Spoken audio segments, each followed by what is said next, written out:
ब्रह्मसूत्रम ब्रह्मसूत्र ग्रंथ में page number 695 और 695 पेज के ऊपर से 2 नंबर की पंक्ति है। सूत्र आ रहा है तो सूत्र का उच्चारण करते हैं। स्वात्मना चोत्तरयोः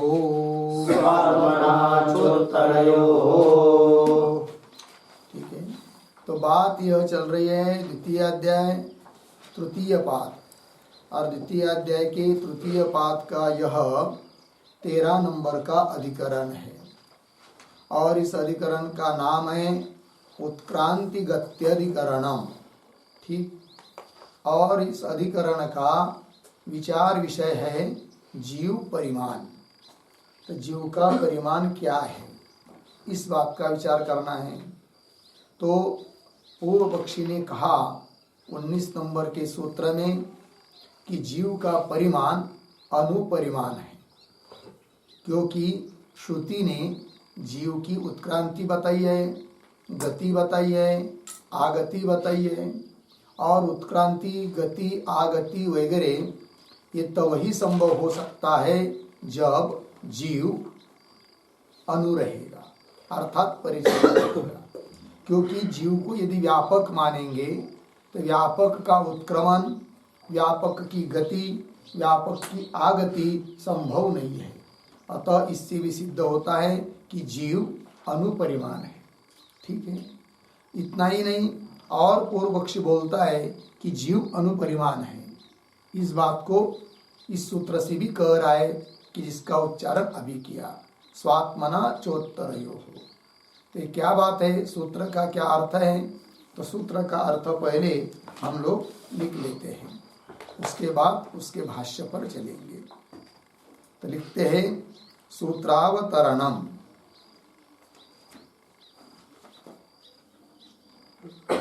बराबर देहात आत्मनः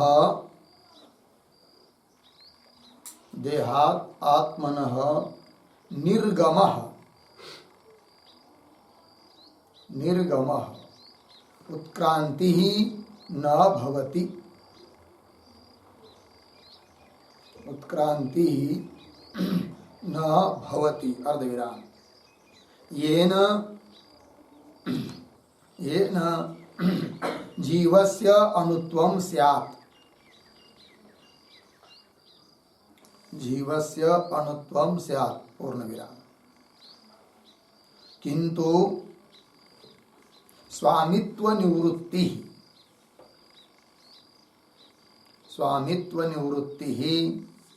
उत्क्रांति अस्ति।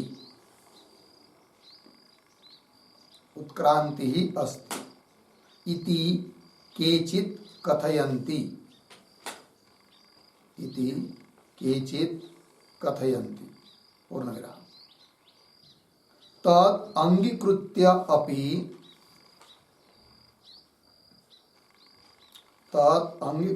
अपि जीवस्य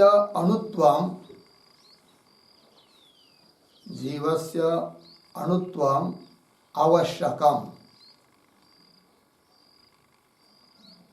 आवश्यकम् इति आह स्वात्मना इति। ठीक। फिर नीचे की पंक्ति में सूत्र है स्वात्मना चोत्तरयोः 2, 3, 20। पदच्छेद स्वात्मना च उत्तरयोः। फिर नीचे की पंक्ति में पदार्थोक्ति बराबर कौंस में लिखिए उत्क्रमणात्, कौंस बंद, आगे प्रतीक उत्तरयोः बराबर अनंतरयोः गत्यागत्योः। अनंतरयोः गत्यागत्योः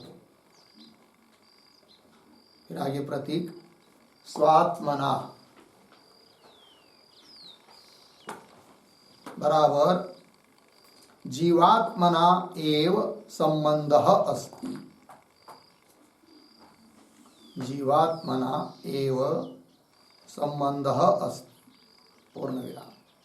अतः ते कौंस में लिखिए गमनागमने, गमनागमने कौंस बंद। आगे अमध्यम परिमाणस्य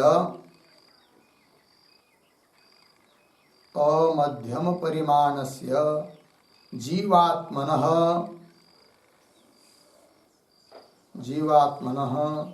अणुत्वे एव संभवतः, अणुत्वे एव संभवतः पूर्णविराम। तस्मात् अस्य अणुत्व सिद्धिः इति, अस्य अणुत्व सिद्धिः इति। ठीक है, चलिए भाई अर्थ देखिए। तो पीछे के सूत्र में बताया था कि श्रुति ने जीव का उत्क्रमण बताया है, गति बताई है, आगति बताई है। इससे मालूम पड़ता है कि जीव अणु है, क्योंकि मध्यम परिमाण मान नहीं सकते, उसका निराकरण पीछे कर चुके हैं। और व्यापक भी नहीं मान सकते, क्योंकि व्यापक की उत्क्रांति गति आगति नहीं हो सकती। फिर बच गया अणुत्व, अतः जीव अणु है।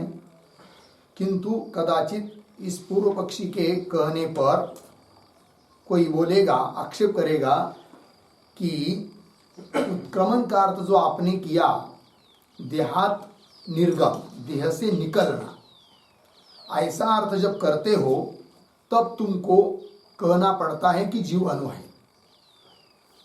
किंतु हे अनुवादी, उत्क्रमण का अर्थ देह से निकलना ऐसा नहीं करेंगे।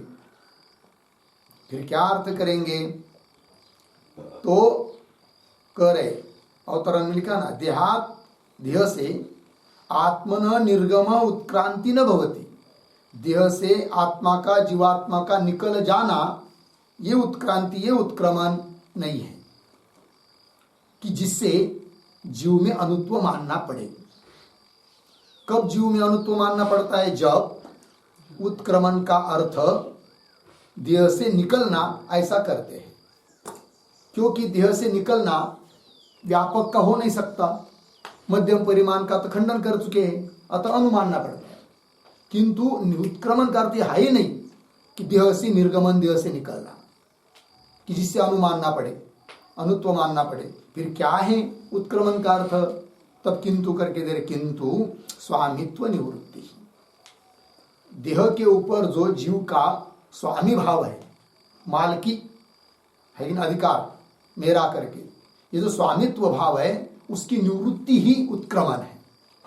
अर्थात जीव व्यापक है, किंतु जब जीव देह में स्वामित्व छोड़ देता है, देह के ऊपर मालकी हक का अपना छोड़ देता है, वही उसका उत्क्रमण है।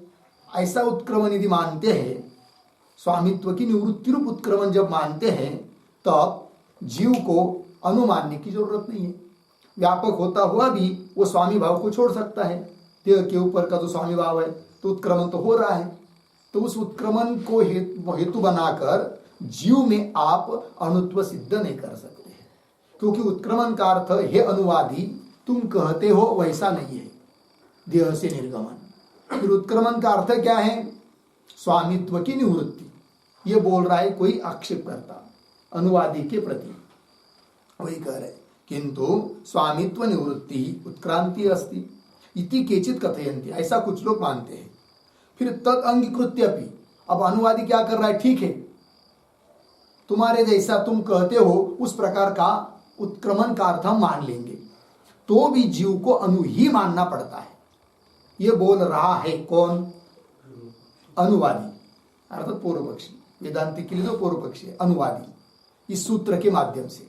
क्या कह रहे हैं कि जो कोई आक्षेप कर रहा है उत्क्रमण का अर्थ बदल रहा है, तो तुम्हारे कहने के अनुसार उत्क्रमण का अर्थ स्वामित्व की निवृत्ति ऐसा करने पर भी जीव को अनु ही मानना पड़ता है। बोलेंगे क्यों? तब सूत्र के माध्यम से बोल रहा है वो कौन? पूर्व पक्षी अर्थात अनुवादी। उत्तरयो, उत्क्रमण के बाद जो उत्तर है गति और आगति, वो तो आत्मा के संबंधी है, और वो गति और आगति आत्मा में है, तो उस आत्मा को व्यापक मानकर काम नहीं चलेगा, क्योंकि व्यापक मानेंगे तो गति आगति संभव नहीं है।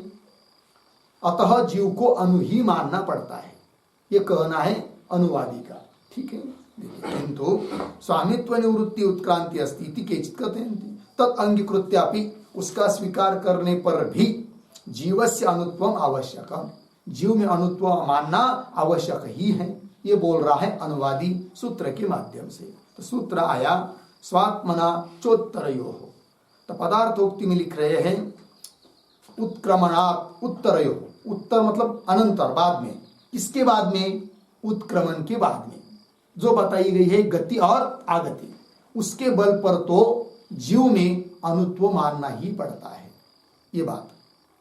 उत्क्रमणात् उत्तरयो, उत्तरयो का अर्थ कर रहे हैं अनंतरयो गत्यागत्यो, उत्क्रमण के बाद जो गति और आगति बताई है कि नहीं, उससे अनंतरयो गत्यागत्यो हो स्वात्मना अर्थात जीवात्मना एव संबंध अस्ति, उस गति और आगति का संबंध जीवात्मा के साथ है, और व्यापक जीव को मानेंगे तो गति आगति नहीं हो सकेगी, अतः जीव को तो अनु ही मानना पड़ता है, ये बोल रहा है अनुवादी। जीवात्मना एव संबंध अस्ति, अतः ते ते गमनागमने अमध्यम परिमाणस्य जीवात्मनः अणुत्वे एव संभवतः, संभवतः, संभवतः का करता ते संभवतः, द्विवचन है ना, ते संभवतः, वे दोनों संभव है। कौन दोनों? गमन आगमन, तत्ते तानि, ते द्विवचन, ते संभवतः, वे तभी संभव है कब? जीव को जब अनु मानेंगे तब, व्यापक मानेंगे तो गति आगति संभव नहीं है, क्योंकि जीव मध्यम परिमाण भी नहीं है। अमध्यम परिमाणस्य, यदि मध्यम परिमाण सिद्ध हो पाता जीव में तब तो उसमें हो सकता था गति अगति, किंतु मध्यम परिमाण नहीं, उसका निराकरण पीछे कर चुके हैं। तो मध्यम परिमाण रहित ऐसा जो जीव, उस जीवात्मा में अनुत्व का स्वीकार करने पर ही गमनागमने ते संभवतः संभव है, अर्थात जीव अनु है। तस्मात् अस्य अनुत्व सिद्धि, अस्य जीवस्य अनुत्व सिद्धि, जीव अनु है, इस बात की सिद्धि हो जाती है। ठीक है, चलिए अब चलते हैं भाष्य में। उत्क्रांति ही कदाचित अचलतः अपि ग्राम स्वाम्य निवृत्तिवत् देह स्वाम्य निवृत्त्या कर्म क्षयेन अवकल्पेत। ठीक है, तो ये जो उत्क्रांति इत्यादि पंक्ति है उसके पूर्व में एक छोटा सा वाक्य लिखते हैं, बाद में शब्दों का अन्वय भी करेंगे थोड़ा सा। तो लिखेंगे सूत्रम व्याचिख्यासुहु, सूत्रम व्याचिख्यासुहु स्वाम्य निवृत्ति मात्रम, स्वाम्य निवृत्ति मात्रम उत्क्रमणम, उत्क्रमणम इति अंगीकरोति, इति अंगीकरोति उत्क्रांति ही इति। ठीक, देखो भाई अर्थ, सूत्र की व्याख्या करने की इच्छुक स्वाम्य निवृत्ति मात्रम उत्क्रमणम, उत्क्रमण का अर्थ स्वाम्य, स्वामी भाव, मालकी, उसकी निवृत्ति मात्र उत्क्रमण है, इस बात का अंगीकार कर रहे हैं, और इसका अंगीकार करके सूत्र का व्याख्यान करना है। तो पंक्ति देखिए, उत्क्रांति कदाचित अचलतः अपि, इतना है ना, तो कैसे पढ़ेंगे? कदाचित पीछे उत्क्रांति ही अचलत अपि, आगे सरल है। तो कदाचित उत्क्रांति तो क्या, अचलत अपि अर्थात अचल ऐसे आत्मा की भी संभव है। जरूरत नहीं है आत्मा को अनुमानने की, अनुमानेंगे तो उसका चलन होगा, और अचल व्यापक जो होता है वो अचल होता है। तो अचल ऐसे आत्मा की भी उत्क्रांति हो सकती है। कदाचित उत्क्रांति अचलत अपि, बोले कैसे, उदाहरण बताओ। दृष्टांत दे रहे, ग्राम स्वाम्य निवृत्तिवत, ठीक है ना। जैसे ग्राम कोई गांव है और उसका कोई स्वामी है, मालक, सरपंच आदि जो भी होगा, ठीक है। तो क्या होता है, तो उत्क्रांति हो गई भाई, ये सरपंच थे अभी तक, अभी माजी हो गए, पहले आजी थे अब माजी हो गए, माजी हो गए मतलब उसकी उत्क्रांति हो गई। उत्क्रांति हो गई मतलब गांव से उत्क्रांति हो गई मतलब गांव को छोड़कर वो व्यक्ति कहीं बाहर चला गया, ऐसा अर्थ है क्या? नहीं, वो तो गांव में ही रह रहा है, तो भी बोला जाता है कि इसकी गांव से उत्क्रांति हो गई। उत्क्रांति हो गई मतलब क्या, गांव में जो इसका स्वामी भाव था, मालकी थी, वो उसने छोड़ दिया, है कि नहीं। गांव में ही रह रहा है, अन्य जगह जाने की जरूरत नहीं उसको। उस प्रकार अचल है वो, तो उस प्रकार आत्मा भी व्यापक है, अचल है, तो भी जब वह आत्मा, जीवात्मा देह के प्रति जो पहले स्वामी भाव था उसको जब छोड़ देता है, तब वही उसकी उत्क्रांति है। तो जरूरत नहीं है उत्क्रांति के बल पर, श्रुति ने उत्क्रांति बताई है, अतः जीव को अनुमानना चाहिए, ऐसा कहने की जरूरत नहीं है। ठीक, देखिए, कदाचित उत्क्रांति ही अचलत अपि, कैसे, ग्राम स्वाम्य निवृत्तिवत, गांव के स्वामित्व की निवृत्ति के समान, देह स्वाम्य निवृत्त्या, है कि नहीं। देह स्वामी की, देह मतलब शरीर, उसका स्वामी, उसके प्रति जो स्वामी भाव है उसकी निवृत्तिया ही उत्क्रमण हो सकता है, उसकी निवृत्ति ही उत्क्रमण है।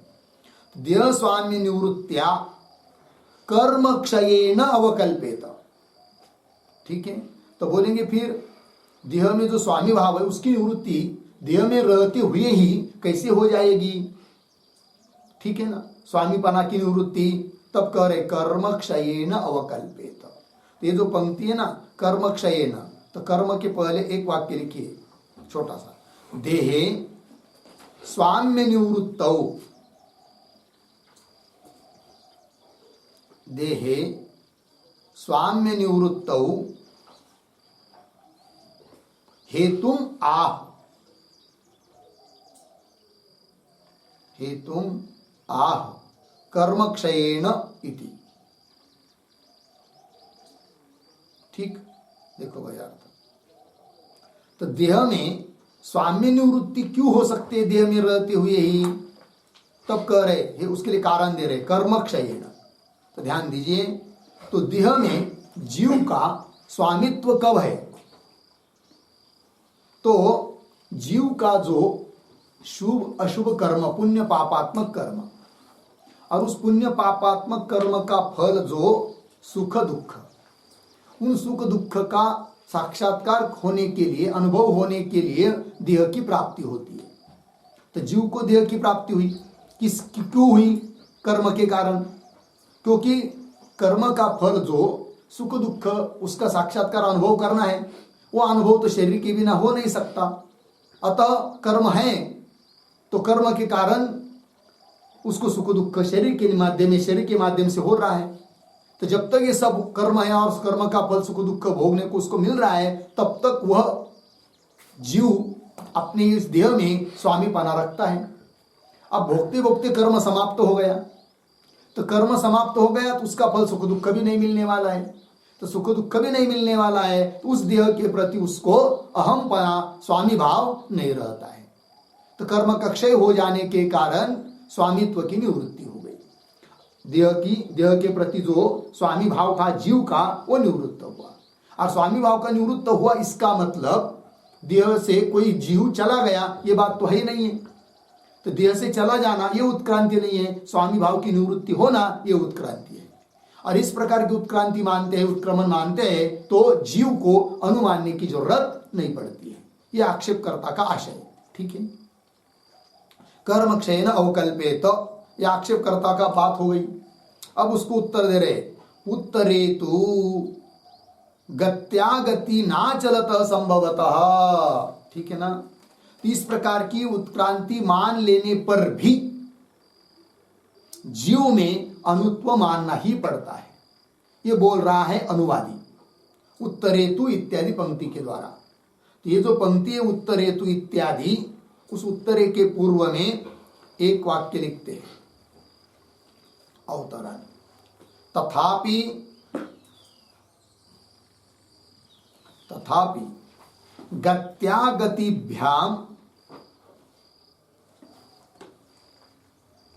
गत्यागतिभ्याम आत्मनः अनुत्वं स्यात्,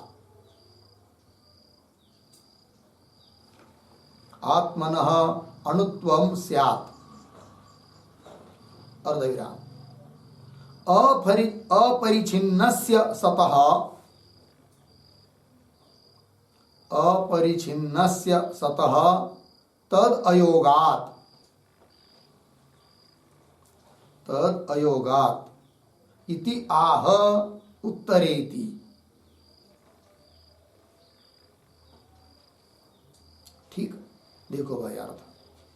तथापि, तथापि का मतलब है देह स्वामी निवृत्ति रूप उत्क्रांति मानने पर भी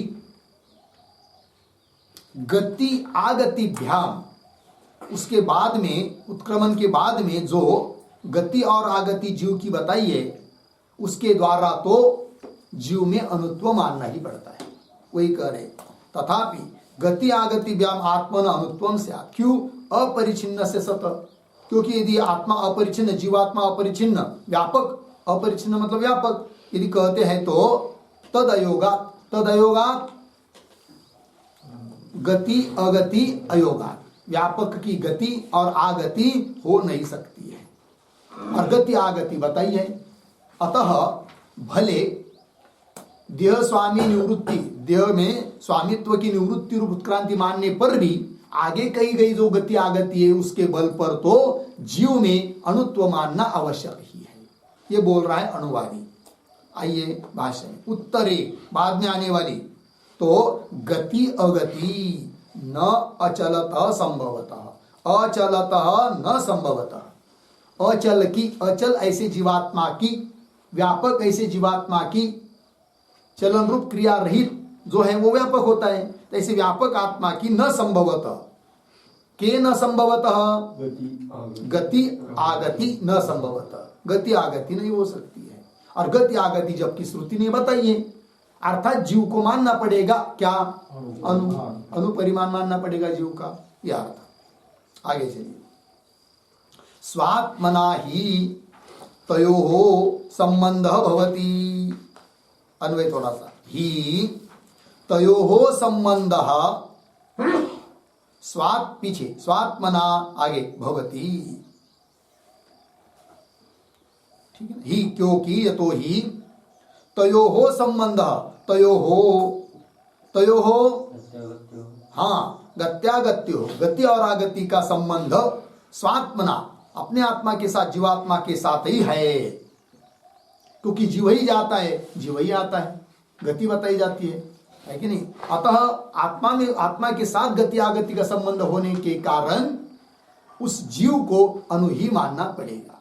ठीक है, आगे चलिए, गमेः कर्तृस्थ क्रिया क्रियात्वात्, यह आया है। ये क्या बात है भाई, तो गमे हैं, इसके पूर्व में एक वाक्य लिखते हैं अवतरण के रूप में थोड़ा सा,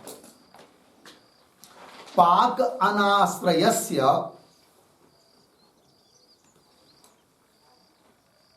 पाक अनाश्रयस्य पक्तृत्ववद,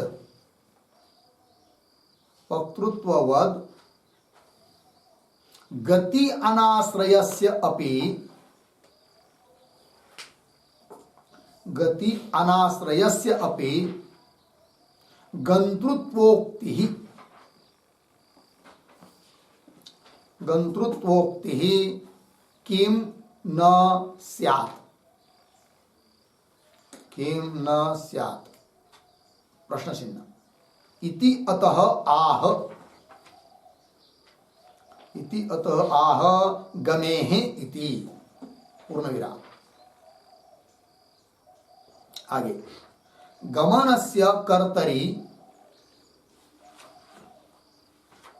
गमनस्य कर्तरि संयोग विभाग रूप अतिशय हेतुत्वात्, संयोग विभाग रूप अतिशय हेतुत्वात् कर्ताश्रितत्वम्, अतिशय हेतुत्वात् कर्त्राश्रितत्वम्, कर्त्राश्रितत्वम् लोक सिद्धम इत्यर्थः, लोक सिद्धम इत्यर्थः। ठीक, देखो भाई, तो ध्यान दीजिए। तो भाष्य में अभी अभी जो पूर्व पंक्ति में कहा कि तयोः संबंध स्वात्मना भवति, उन गति और आगति का संबंध आत्मा के साथ, जीवात्मा के साथ है, अतः जीवात्मा को अनु ही मानना पड़ेगा, क्योंकि अनु की ही गति और अगति हो सकती है। इस पर कदाचित कोई आक्षेपकर्ता बोलेगा क्या कि भले गंता जीव है ऐसा कहा जा रहा है, किंतु जरूरत नहीं है क्या कि गंतृत्व उसमें रहना ही चाहिए। बोलेंगे कैसे, जरा उदाहरण से बताओ। तो जैसे पाक करने वाला जो होता है, रसोई बनाने वाला, उसको कहते पाचक। ठीक, अब पाक रूप जो क्रिया है वो वस्तुतः उसमें है नहीं, किसमें, पाचक में। पाक मतलब सीजना, पकना, वो किसमें है, दाल चावल आदि में है। चावल पक जाते हैं तो पाक क्रिया है चावल में, तो भी पाचक को बोला जाता है क्या, पक्तृत्ववत, मतलब पाक करता है ऐसा बोला जाता है। तो पाक करता है, पाक करने वाला है, रसोई बनाने वाला है, किंतु उसमें पाक क्रिया है क्या, तो भी बोला जा रहा है कि नहीं। उसी प्रकार गंता आत्मा है नहीं, गमन रूप क्रिया आत्मा में, जीवात्मा में नहीं है, तो भी उसमें गंतृत्व कहा जा सकता है। तो क्या क्या जरूरत है फिर गति आगति के बल पर जीव में अनुत्व कहने की। हाँ, श्रुति बता रही है कि क्या जीव की गति बता रही है, जीव की आगति बता रही है, किंतु गति आगति बताने पर भी उस गति आगति का संबंध जीव के साथ है ये मानने की कोई जरूरत नहीं। तब तो गति आगति के बल पर भी जीव को अनुमानने की जरूरत नहीं है, ऐसा अभिप्राय आक्षेपकर्ता का। क्या लिखा है उत्तर में, पाक अनाश्रयस्य, जो पाक का आश्रय नहीं है, ऐसा जो पाचक, पक्तृत्ववत, पकता, पचाने वाला, उस प्रकार दृष्टांत हुआ। गति उस प्रकार सिद्धांत, गति अनाश्रयस्य, गति गमन रूप क्रिया का आश्रय नहीं है, कौन, जीवात्मा, तो भी उसमें बोला जाता है कि गंता है करके। ऐसा मान लेंगे तो आत्मा को व्यापक मानने में कोई दिक्कत नहीं। तो बोलेंगे व्यापक है तो गंता गमन रूप क्रिया कैसे उसमें, अरे भाई गमन रूप क्रिया रहने की जरूरत थोड़ी है गंता कहने के लिए। जैसे पाक रूप क्रिया पाचक में न होने पर भी उसको पाचक कहा जाता है, उस प्रकार मान लेंगे। व्यापक होने पर भी उसको गंता कह रही श्रुति, किंतु गमन रूप क्रिया उसमें है ही नहीं, जिसके बल पर अनु कहना पड़े। पंक्ति देखिए, गति अनाश्रयस्य, जो गति का आश्रय नहीं है, ऐसा भी जीव, उसमें गंतृत्व उक्ति किम न स्यात्, गंतृत्व गमन करता, ऐसी उक्ति क्यों नहीं हो सकती है, अर्थात हो सकती है। ऐसा यदि कोई आक्षेप कर रहा है तब उसके लिए उत्तर दे रहे हैं गमेहे कर्तृस्थ क्रियात्वात् इत्यादि भाष्य पंक्ति से। गमेहे, गम धातु का अर्थ जो क्रिया है वह कर्ता में ही होती है, वो पाचक का दृष्टांत यहां लागू नहीं हो सकता। क्यों भाई, कि यह जो गमन करने वाला है उसमें कुछ अतिशय देखने को मिल रहा है। जैसे देवदत्त गांव को गया, तो गांव को गया, गया मतलब गमन किया, उसने गमन रूप क्रिया की, किसने, देवदत्त ने। तो जाना किसका हो रहा है? देवदत्त का हो रहा है या गांव का हो रहा है? देवदत्त का। जैसे पाचक पकाना, वहां पर पाक क्रिया तो दिखाई देती है, चावल आदि में है। उस प्रकार यहां पर गमन रूप क्रिया यदि कर्म जो गांव आदि उसमें दिखाई देती, तब हम मानते कि गमन रूप क्रिया यहां पर भी गांव आदि कर्म में है, कर्ता जो देवदत्त उसमें नहीं है। किंतु यहां तो साक्षात गमन रूप क्रिया देखने को मिल रही है। किसमें? गंता में दिखने को मिल रही है। अतः गति आगति का संबंध उस गंता में ही है, कर्ता में ही है। और वो कर्ता में तब संबंध हो सकता है गमन आगमन का, जब वह अनु रहेगा। व्यापक रहेगा तो नहीं हो सकता है संबंध। ये बात बोली जा रही है। गमनस्य, आगे लिखा है टिप्पणी में, गमनस्य कर्तरी, गमन कर्ता में ही मानना पड़ता है। क्यों? उस कर्ता में संयोग विभाग रूप अतिशय हेतुत्वाद, उस कर्ता में संयोग और विभाग रूप अतिशय देखने को मिल रहा है। जैसे देवदत्त यहां से चलकर गांव गया, किसी अन्य गांव को गया, ठीक है ना, तो इस देश के साथ उसका वियोग हुआ और गांव को पहुंच गया, अन्य गांव को पहुंच गया, उस गांव के साथ उसका क्या हुआ? संयोग हुआ देवदत्त का। अतः इस प्रकार का अतिशय उसमें देखने को मिल रहा है कर्ता में। अतः गमन क्रिया माननी पड़ती है किसमें? देवदत्त आदि कर्ता में, है कि नहीं? उदाहरण में उस प्रकार जीव में यदि गमन बताया है कि नहीं, अन्य लोगों को चला जाता है, पुनः वापस में आ जाता है, ये जो बताया, तो गमन रूप क्रिया है जरूर किसमें? जीव में। और वो गमन रूप क्रिया और आगमन रूप क्रिया जीव में यदि है, तो जरूर वह जीव अनुपरिमाण वाला ही है, व्यापक परिमाण वाला नहीं हो सकता है। अतः हे आक्षेपकर्ता, अनुवादी बोल रहा है कि हे आक्षेपकर्ता, तुम्हारे कहने के अनुसार उत्क्रांति शब्द का अर्थ देह स्वामीपना की निवृत्ति भी कर लेते हैं, तो भी आगे बताया गया जो गति और आगति है, उसके बल पर तो जीव में अनुत्व ही मानना पड़ेगा। ये बोल रहा है अनुवादी। ठीक, पंक्ति देखिए। गमनस्य कर्तरी, गमन के कर्ता में संयोग विभाग रूप अतिशय हेतुत्वात्, अतिशय देखने को मिल रहा है, उसके बल पर कर्ताश्रितम, कर्तृ आश्रितम, कर्ता की आश्रित है कौन? गमन आगमन। ये लोग प्रसिद्ध उदाहरण है। ठीक, आइए भाष्य में। ही तयोः संबंधः स्वात्मना भवति। क्यों? गमेः कर्तृस्थ क्रियात्वात्, गम धातु का अर्थ जो क्रिया है वह कर्ता में ही मानना पड़ती है, कर्ता में ही होती है कि नहीं? और यहाँ पर जीव में बताई है कौन? गमन रूप आगमन रूप क्रिया, अर्थात वो जीव में ही है। और वो जीव में तब संभव है जब जीव को अनुपरिमाण कहते हैं। ठीक है, चलिए आगे। अमध्यम परिमाणस्य च गत्यागति अनुत्वे एव संभवतः।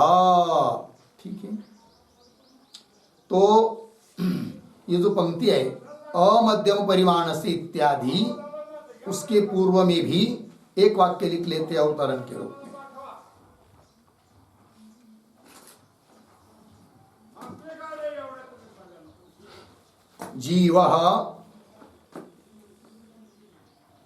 जीव अणु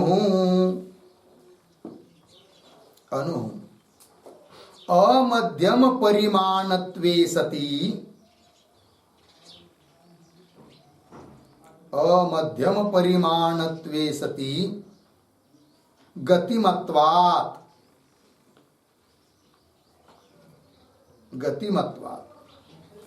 परमाणुवद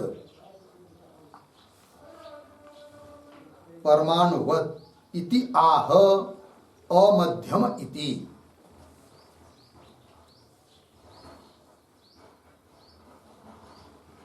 ठीक है, देखो भाई अर्थ।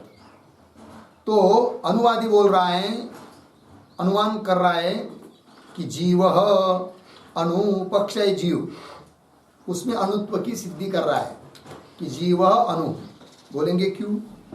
अमध्यम परिमाणत्वे सति गतिमत्व, कि जीव ऐसा है कि जिसका मध्यम परिमाण नहीं है और गतिमान है, और मध्यम परिमाण न हो और गति वाला हो तब उसको मानना ही पड़ेगा क्या, अनु, क्योंकि व्यापक में तो गति हो नहीं सकती, ये बात।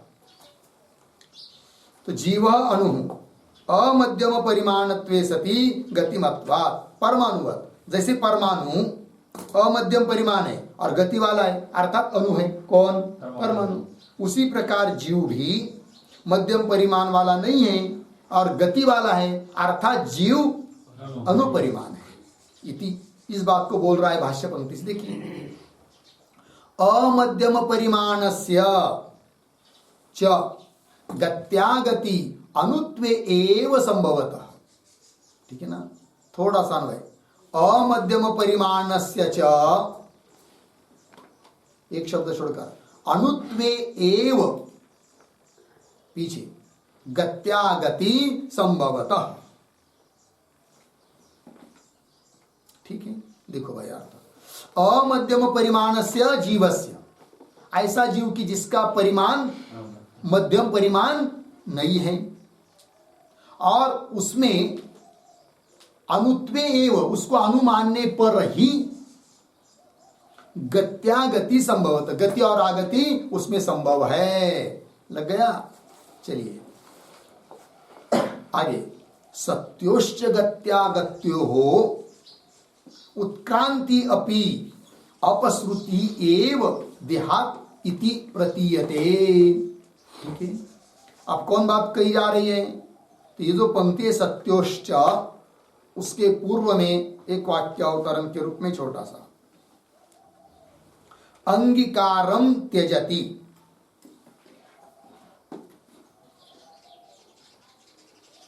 अंगीकारम त्यजति सत्योः इति, पूर्ण विराम, पूर्ण विराम। आगे, न स्वाम्य निवृत्ति मात्रम उत्क्रांति ही इत्यर्थः, न स्वाम्य निवृत्ति मात्रम, स्वाम्य निवृत्ति मात्रम उत्क्रांति ही इत्यर्थः, ठीक है। देखो भाई, अब तक जो अनुवादी ने भाष्य किया, अनुवादी ने जो अपना कथन किया, वो कौन बात को लेकर, आक्षेपकर्ता ने जो क्या उत्क्रांति शब्द का अर्थ किया था स्वाम्य निवृत्ति, उस प्रकार की उत्क्रांति का स्वीकार करके जीव में अणुत्व सिद्ध किया अभी तक अनुवादी व्यक्ति ने, अनुवादी ने, ठीक। अब अंगीकारम त्यजति, मतलब जिस प्रकार का आक्षेपकर्ता ने उत्क्रांति शब्द का अर्थ किया है उसका त्याग कर रहा है कि ऐसी उत्क्रांति है ही नहीं। फिर कौन उत्क्रांति, वही है जो हमने कहा है, कौन सी, जीव का देह से निकलना, ये उत्क्रांति है, वही कह रहे हैं अभी, अंगीकारम त्यजति सत्यो इत्यादि पंक्ति से, अर्थात न स्वामी निवृत्ति मात्र उत्क्रांति, स्वाम्य, स्वामीपना की, देह में जो स्वामीपना है, मालकी है, उसकी निवृत्ति मात्र उत्क्रांति नहीं है। फिर कैसी है उत्क्रांति, वो बता रहा है अनुवादी, पंक्ति देखिए, सत्योश्च इत्यादि, सत्योश्च सत्यो च गत्यागत्यो हो उत्क्रांति अपि अपश्रुति एव देहात इति प्रतीयते, इतना है ना, थोड़ा सा अन्वय करेंगे, दो शब्द छोड़कर आगे, गत्यागत्यो हो पीछे, सत्यो हो च, फिर आगे अंतिम में देहात, उसके पीछे अपश्रुति ही एव, और पीछे उत्क्रांति ही अपि, अंतिम में इति प्रतीयते, ठीक। अर्थ देखिए भाई, गत्यागत्यो हो सत्यो हो, मतलब गति और अगति यदि सिद्ध हो गई है, किसमें, जीव में विद्यमान है, गति अगति जीव में, तो गति आदि आगति के होने पर, जीव में होने पर, तो उत्क्रांति भी वैसी ही माननी पड़ेगी, कैसी, देहात अपश्रुति एवं उत्क्रांति अपि, देह से अपश्रुति, अपश्रुति शब्द का अर्थ है बाहर निकलना। देहात अपश्रुति मतलब देह से बाहर निकलना, यही उत्क्रांति मानना पड़ेगी। क्योंकि गति आगति है ना किसमें, जीव में। तो गति मतलब गमन कब होगा, जब देह से बाहर निकलेगा। आगमन भी कब होगा, जब देह से पहले बाहर निकला है पुनः देह में आ रहा है कि नहीं। तो अपसु उत्क्रांति भी इसी प्रकार की मानना पड़ेगी। कब, यदि गति आगति है जीव में तो उत्क्रांति भी उसी प्रकार की है। कैसी, देहात अपश्रुति, देह से निकलना ही उत्क्रांति है, न कि हाँ देह स्वाम्य निवृत्ति इतनी उत्क्रांति नहीं है। ये बोल रहा है अनुवादी। देहात अपश्रुति एवं, अपश्रुति का अर्थ बाहर निकलना, देह से बाहर निकलना ही उत्क्रांति अपि इति प्रतीयते, ऐसी प्रतीति हो रही है, ऐसा जाना जाएगा। ठीक है, निश्चित होगा, निश्चय होगा। ठीक है, इससे फिर इससे क्या सिद्ध हुआ कि देह से बाहर निकलना जीव का ये उत्क्रांति है। गमन आगमन ये भी श्रुति ने बताया है। और जीव तो मध्यम परिमाण है ही नहीं, क्योंकि उसका खंडन कर चुके हैं। व्यापक में गमन आगमन उत्क्रांति हो नहीं सकती, अर्थात जीव है कैसा, अनुपरिमाण वाला। ये बोल रहा है अनुवादी। ठीक, आइए आगे। न ही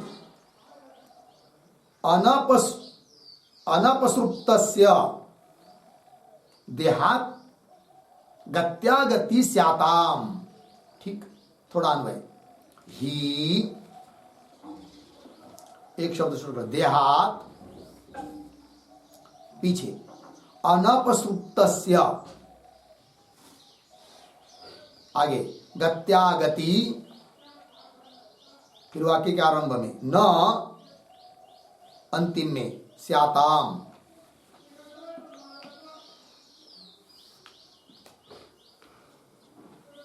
ठीक, पंक्ति ही, क्योंकि देहात अनपसृप्तस्य, दो शब्द है भाई, अपसृप्ति और दूसरा उसकी विरुद्ध अनपसृप्ति। अपसृप्ति का अर्थ है देह से बाहर निकलना, और अनपसृप्त का अर्थ होगा देह से बाहर न निकलना।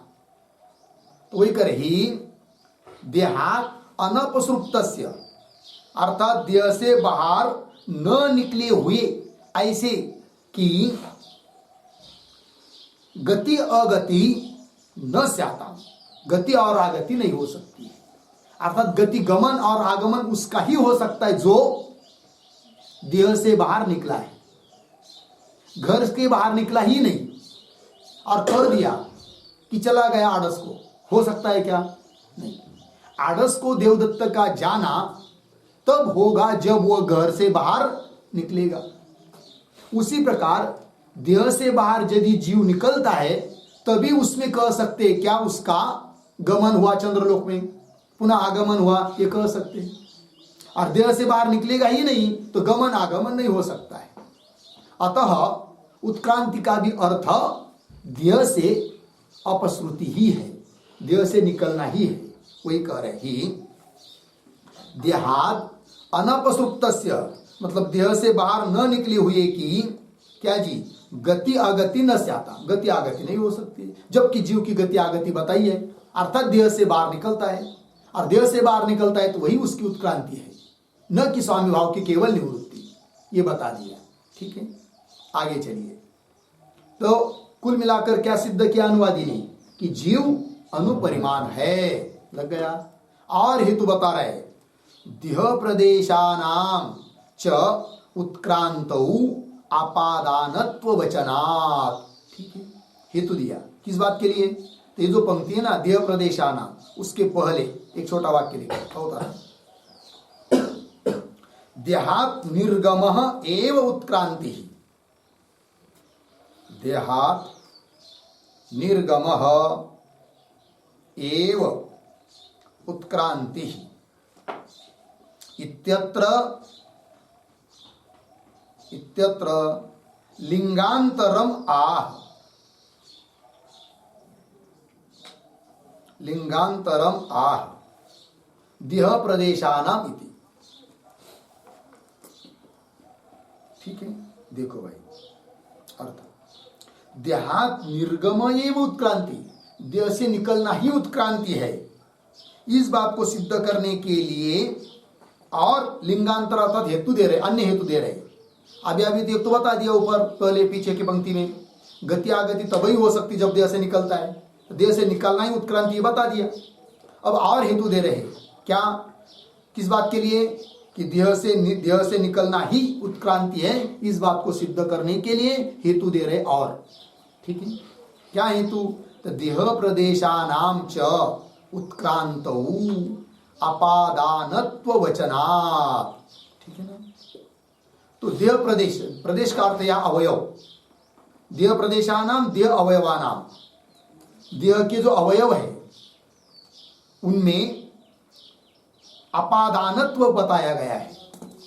किसमें, उत्क्रांति में। उत्क्रमण जब होता है ना, तब किससे उत्क्रमण होता है, तो देह के अवयव से। तो अपादान करके उन अवयवों को बताया है। अपादान का मतलब होता है अवधि, अर्थात जिससे कोई चीज अलग होती है, तो जिससे अलग होती है वो होता है अपादान। तो देह के अवयवों को अपादान बताया है श्रुति ने, कि चक्षु से निकलता है जीवात्मा, मुख से निकलता है, अमुक कान से निकलता है, इस प्रकार बताया है। अर्थात अपादान बताया है किसको, देह के अवयवों को।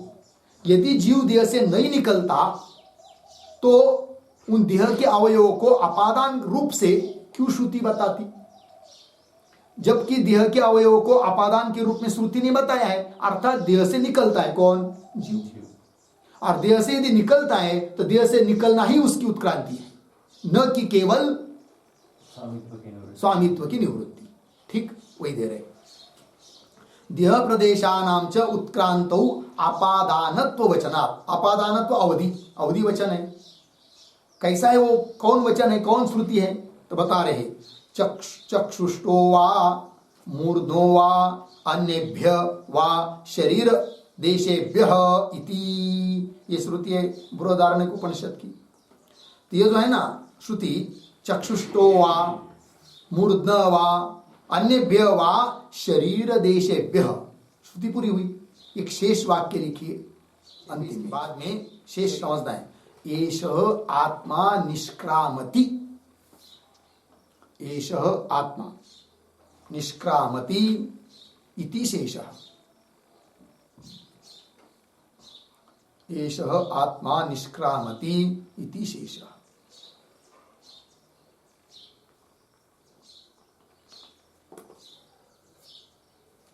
ठीक है, देखो भाई, तो क्या हुआ, चक्षुष्टः वा, तो यह आत्मा अर्थात जीवात्मा चक्षु से निकलता है। मूर्धः वा, मूर्धा से निकलता है। अन्येभ्य वा शरीर देशेभ्य, अन्येभ्य, अन्येभ्य का अर्थ लिखिए मुखादिभ्य, अन्येभ्य मतलब मुखादिभ्य।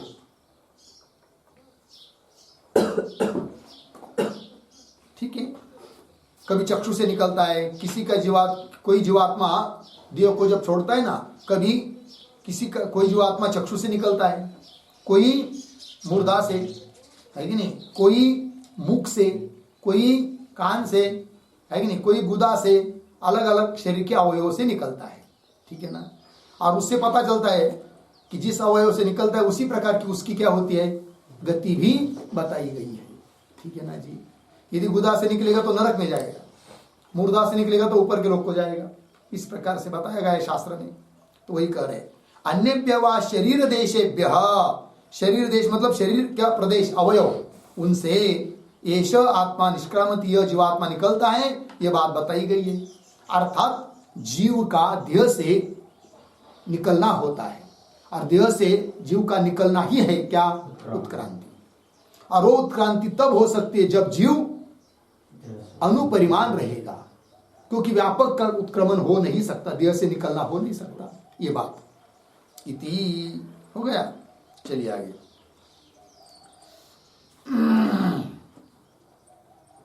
आगे स एताः तेजो मात्राः समव्याददान हृदयम एव अन्वक्रामति, एक श्रुति हुई, और शुक्रम आदाय पुनः एति स्थानम इति च अंतरे अपि शरीरे शारीरस्य गत्यागति भवतः।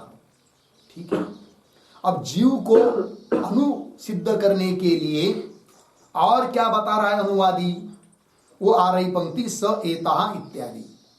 तो क्या है, लेकिन कैसा क्या बताना है, तो सह के पूर्व में एक वाक्य लिखते अवतरण के रूप में, किंच किंच अर्धविराम देह मध्ये अपि, देह मध्ये अपि जीवस्य जीवस्य गत्यागतिश्रुतेः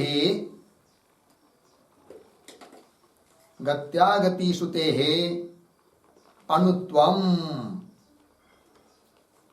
अणुत्वम् इति आह सह इति।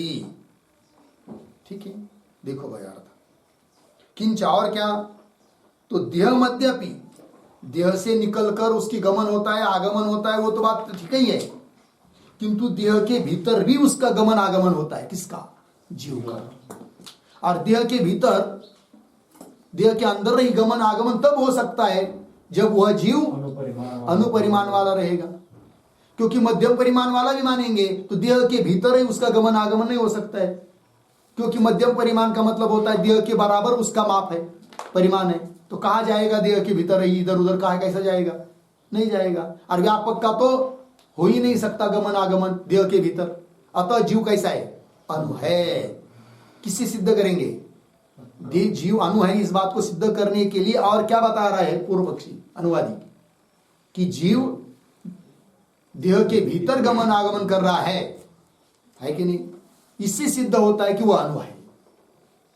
तो देह के भीतर गमन आगमन कैसे बताओ जरा, तो श्रुति का प्रमाण देकर बता रहा है वो। तो अवतरण में क्या लिखा, देह मध्य अपि, देह के भीतर भी जीवस्य गति आगति श्रुते, जीव की गति आगति बताइए देह के भीतर भी, अतः जीव में अणुत्व है, ये बात सिद्ध हो जाता है, ये बात सिद्ध हो जाती है। वही कह रहे स मतलब जीव, एताहा तेजो मात्रा, तेजो मात्रा का अर्थ होता है इंद्रिय समूह, उनको अर्थ बताएंगे, लिखाएंगे, समव्यादधान, सम्यक रीति से ग्रहण करके वह जीव इन इंद्रिय समुदाय को अच्छी रीति से ग्रहण करके हृदयम एव अन्वक्रामति, सुषुप्त अवस्था में हृदय में चला जाता है। कौन, जीव। किसको लेकर, उन सब इंद्रियों को, इंद्रिय समुदाय को लेकर ग्रहण करके वह जीव सुषुप्ति आदि अवस्था में हृदय में चला जाता है, अर्थात हृदय के भीतर ही उसका गमन बताया। फिर आगमन भी बताया, कैसा, शुक्रम आदाय, शुक्रम का अर्थ प्रकाशक, ऐसे जो इंद्रिय उनको लेकर पुनः इति स्थान, पुनः जागृत अवस्था को प्राप्त हो जाता है, समस्त शरीर को प्राप्त हो जाता है, अर्थात आगमन भी बताया शरीर के भीतर। और वो शरीर के भीतर गमन आगमन जीव में तब होगा जब जीव अनुपरिमाण रहेगा, वही कह रहे हैं। ये जो श्रुति है ना, स एता तेजो मात्रा इत्यादि, उस पर एक टिप्पणी लिखते हैं, उसका अर्थ प्रतीक है सह बराबर जीव, सह बराबर जीव, अर्धविराम, पुनः प्रतीक एताहा तेजो मात्रा, प्रतीक है एताहा तेजो मात्रा बराबर इंद्रियाणी, इंद्रियाणी, अर्धविराम, पुनः प्रतीक समभ्याददान,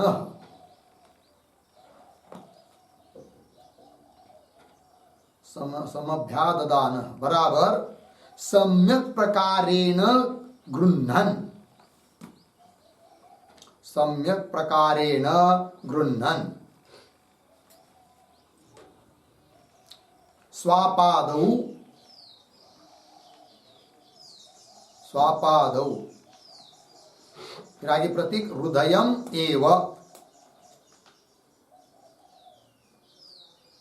अर्धविराम, पुनः प्रतीक अन्ववक्रामति,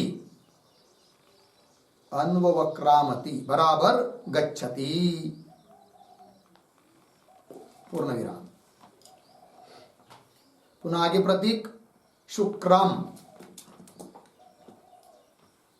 बराबर प्रकाशकम इंद्रिय ग्रामम, प्रकाशकम इंद्रिय ग्रामम आदाय, आदाय पुनः स्थानम, स्थानम प्रतीक है, स्थानम बराबर जागृत स्थानम आगच्छति, जागृत स्थानम आगच्छति इत्यर्थः। ठीक, देखो भाई अर्थ। स मतलब जीव, एताः तेजो मात्रा मतलब इंद्रियाणि, इंद्रिय समूह, समव्याददान सम्यक प्रकार से ग्रहण करके, स्वापादो, स्वापादो सुषुप्त्यादि अवस्था में, हृदयम एव अन्ववक्रामति, अन्ववक्रामति का अर्थ गच्छति, हृदय को ही चला जाता है, तो गमन बताया देह के भीतर ही। और पुनः शुक्रम, शुक्रम का अर्थ प्रकाशकम इंद्रिय ग्रामम, प्रकाशन करने वाला जो इंद्रिय का समूह, उसको लेकर पुनः स्थानम, स्थानम जागृत स्थानम आगच्छति, आगमन बताया, तो देह के भीतर ही गमन आगमन बताया जीव का। और वो तभी हो सकता है जब जीव अनुपरिमाण रहेगा, अर्थात जीव अनु है, ये इस बात की सिद्धि हो जाती है। ठीक है, आगे चलिए। शुक्रम आदाय पुनः एति स्थानम इति च अंतरे अपि शरीरे, शरीरे अंतरे अपि, शरीर के भीतर भी, शारीरस्य, शारीरस्य जीवस्य गत्यागति भवत, गत्यागति होती है, गमन आगमन होता है। तस्मात् अपि, उससे भी सिद्ध हो जाता है क्या, अस्य अणुत्व सिद्धि, अस्य, अस्य शारीरस्य जीवस्य अणुत्व सिद्धि, यह जीव अणु है, अनुपरिमाण वाला है, इस बात की सिद्धि हो जाती है। ठीक है, तो ये हुआ भाई 20 नंबर का सूत्र। ठीक है, आगे, अब आगे 21 नंबर का सूत्र आ रहा है। ठीक है, और उस 21 नंबर के सूत्र में पूर्वार्ध में कोई अनुवादी के प्रति आक्षेप करेगा। ठीक, और फिर उस आक्षेप का उत्तर अनुवादी उसी 21 नंबर के सूत्र के उत्तरार्ध से देगा।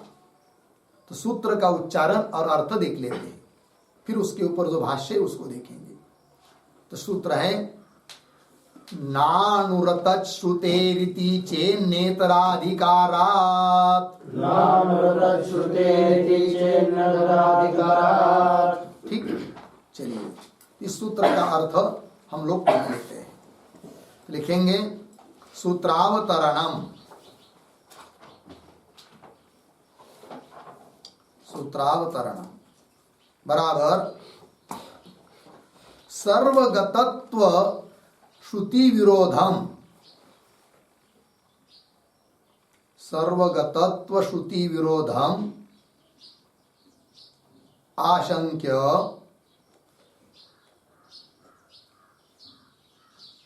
सर्वगतत्व श्रुति विरोधम आशंक्य अनुवादी,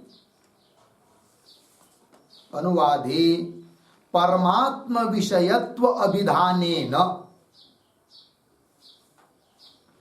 परमात्म विषयत्व अभिधानेन परिहरति,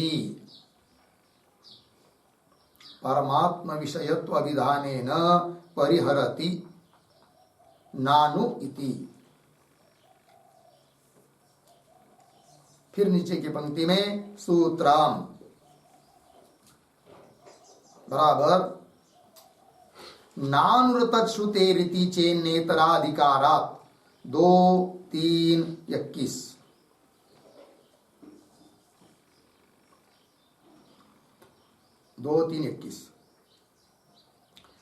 पदच्छेद न अनु अतच्छ्रुतेः इति चेत न इतराधिकारात्, पदच्छेद हुआ। फिर नीचे पदार्थोक्ति, प्रतीक है न अणु, न अणु बराबर अयम जीवः, अयम जीवः अनुपरिमाणः न, अनुपरिमाणः न पूर्ण विराम। कौंस में लिखिए कस्मात, आगे की तरफ बांध देकर कौंस बंद। फिर आगे प्रतीक है अतच्छ्रुतेः, अतच्छ्रुतेः बराबर अनुत्व विपरीत, अनुत्व विपरीत परिमाण श्रवणात्, परिमाण श्रवणात् अर्धविराम। आगे उद्धरण चिन्ह में स वा एषः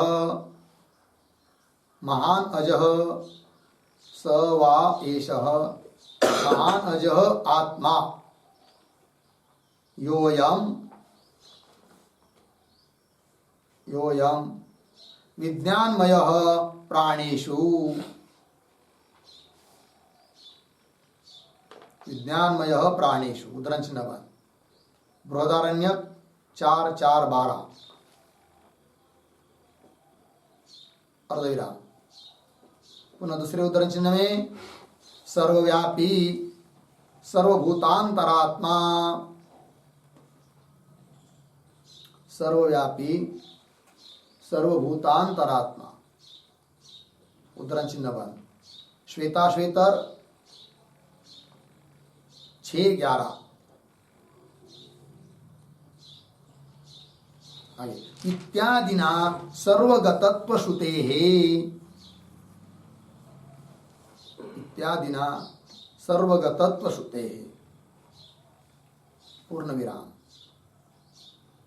आगे प्रतीक इति चेत,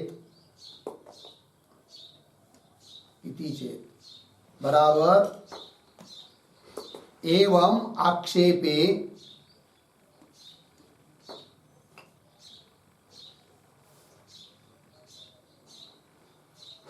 एवं आक्षेपे प्राप्ते सति, एवं आक्षेपे प्राप्ते सति अर्धविराम। पुनः प्रतीक न बराबर इति न वक्तव्यम, इति न वक्तव्यम अर्थात, अर्थात जीवस्य अनुत्वम नास्ति इति न, जीवस्य अनुत्वम नास्ति इति न वक्तव्यम, किंतु किंतु जीवस्य अनुत्वम एव भवति, जीवस्य अनुत्वम एव भवति पूर्ण विराम। कौंस में उतः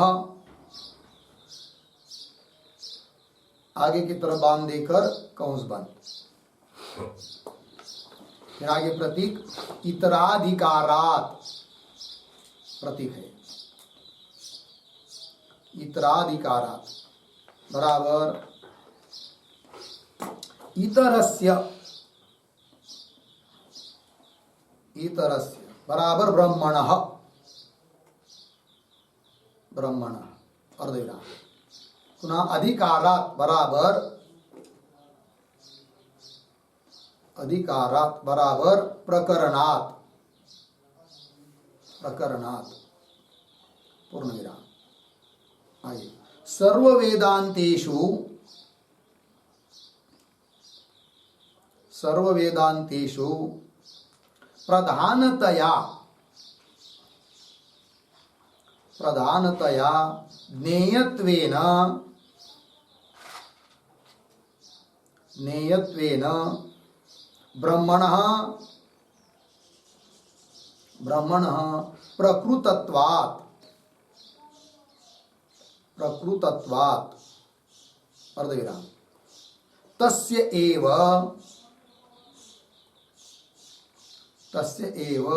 सर्वगतत्व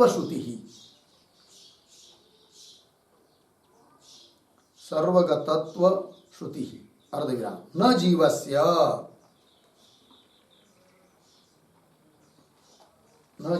पूर्णविराम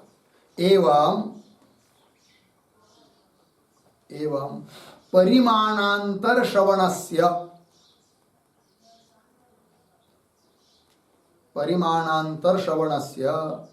ब्रह्म विषयतया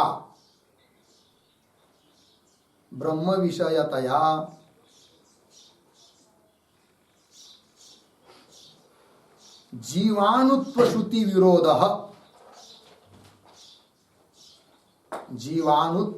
विरोधः नास्ति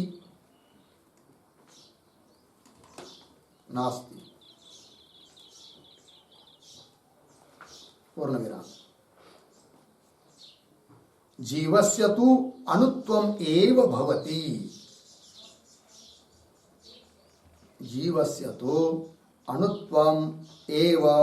भवति इति हो गया। ठीक है, देखो भाई अर्थ। तो सूत्रावतरण में लिख रहे हैं कि सर्वगतत्व श्रुति विरोधम आशंक्य अनुवादी परमात्म विषयत्व अभिधानेन परिहरति।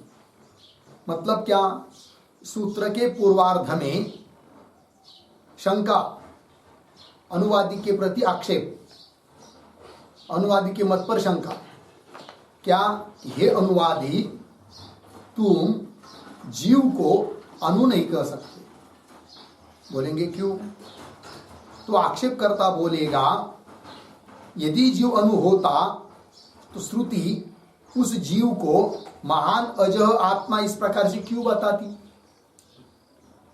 अर्थात सर्वगतत्व श्रुति है, जीव सर्वगत है ऐसा बताने वाली श्रुति है, उसके साथ विरोध होगा यदि तुम जीव को अनुपरिमाण वाला मानेंगे तो।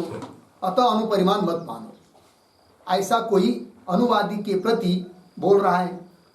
तब उसका उत्तर देता है अनुवादी, क्या कहता है वो कि अनुवादी बोलता है अरे भाई जीव तो अनु ही है, अनुपरिमाण वाला ही है। बोलेंगे फिर इस सर्वगतत्व श्रुति का क्या करोगे? तब वो अनुवादी बोलता है ये जो सवायेश मान अज आत्मा, ये जो सर्वगतत्व बताने वाली श्रुति है ना, वो परमात्मा विषयक है, परमात्मा के बारे में बोल रही है, न कि जीव के बारे में। अतः जीव तो अनु ही है, कोई विरोध नहीं। ये कह रहा है कौन? अनुवादी।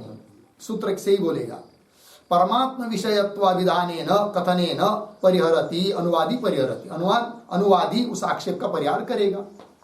तो सूत्र आया फिर नानुरत श्रुतेरिति चेन नेतराधिकारा।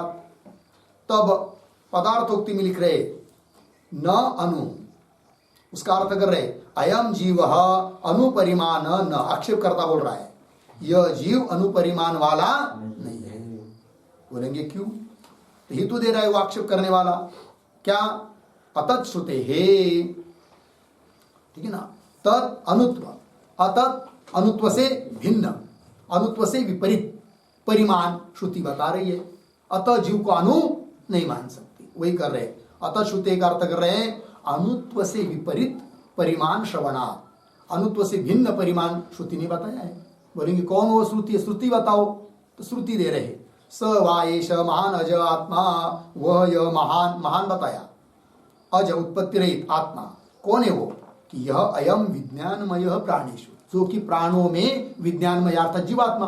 तो जीवात्मा के बारे में महान बता रही है कौन? श्रुति। अतः जीव को अनु नहीं कह सकते तुम, ऐसा आक्षेप करता बोल रहा है। किसको? अनुवादी को। हाँ, और श्रुति दे रहा है वो आक्षेप करता सर्वव्यापी, सर्वभूतांतरात्मा, सब में व्यापक है, सभी भूतों का अंतरात्मा है इत्यादि ना सर्वगतत्व श्रुति। इस प्रकार से सर्वगतत्व श्रुति से पता चलता है कि जीव अनु नहीं है। इति चेत एवं आक्षेपे प्राप्ते सति, ऐसा अनुवादी के प्रति, अनुवादी के मत के ऊपर आक्षेप प्राप्त हो गया होने पर उत्तर दे रहा है, वो अनुवादी उत्तर दे रहा है, क्या कहता है? न, है ना, क्या? इति न वक्तव्यम, ऐसा मत बोलो, अनुवादी बोल रहा है। मतलब क्या? इति न वक्तव्यम, अर्थात जीवस्य अनुत्वम नास्ति इति न वक्तव्यम, जीव में अनुत्व नहीं है ऐसा मत बोलो, किंतु जीव अनु ही है ऐसा कहो। ठीक है, बोलेंगे क्यों? तो बोल रहा है इतराधिकारा, वो जो आपने आक्षेपकर्ता ने प्रमाण दिया ना श्रुति का, सवायेश महानज, वो श्रुति इतर अधिकारा ब्रह्म प्रकरण में है, ब्रह्म के बारे में बोल रही है, न कि जीव के बारे में। और हम अनु कर रहे जीव को, न कि ब्रह्म को, ये बोल रहा है अनुवादी। इतराधिकारा, इतर से नाम ब्रह्मण, अधिकारात मतलब प्रकरणात, ब्रह्म के प्रकरण में वो श्रुति है। क्यों? कि बोलेंगे भाई साक्षात तो वहां पर विज्ञानमय प्राणिषु लिखा है, लिखने दो, किंतु सर्व वेदांतेषु, सभी वेदांतों में, उपनिषदों में, वेदांत मतलब उपनिषद, सभी उपनिषदों में प्रधानतया मुख्य रूप से ज्ञेयत्वेन ब्रह्मण प्रकृतत्वात्, ज्ञेय के रूप में ब्रह्म ही प्रकृत है, ब्रह्म ही प्रस्तुत है, ब्रह्म का ही उपक्रम है, जानने योग्य उपनिषदों के द्वारा ब्रह्म को ही बताया है। अतः इस श्रुति का प्रतिपाद्य भी ब्रह्म ही है, जीव नहीं। तस्य एव सर्वगतत्व श्रुति, उस ब्रह्म के बारे में ही वह सर्वगतत्व श्रुति है, न जीवस्य, जीव के बारे में नहीं है। एवं इस प्रकार परिमाणांतर श्रवणस्य, परिमाणांतर मतलब अनुपरिमाण से भिन्न परिमाण, महान परिमाण, व्यापक विभुत्व, परिमाणांतर श्रवणस्य ब्रह्म विषयतया, उसका विषय ब्रह्म है, न जीवाणुत्व श्रुति विरोध, इसलिए जीवाणुत्व श्रुति विरोध नास्ति, जीव को अनु बताने वाली जो श्रुति है उस श्रुति के साथ उस श्रुति का, व्यापक बताने वाली श्रुति का विरोध नहीं है, क्योंकि व्यापक बताने वाली श्रुति का विषय ब्रह्म है और अनु बताने वाली श्रुति का विषय जीव है। अतः जीव अनु ही है, जीवस्य तो अनुत्वम एव भवति। लग गया जी? चलिए, ये हो गया भाई सूत्र का अर्थ। अब चलते हैं इसके भाष्य पर। अथापि स्यात् न अनु अयम आत्मा, मिल गया? बंद करूंगा,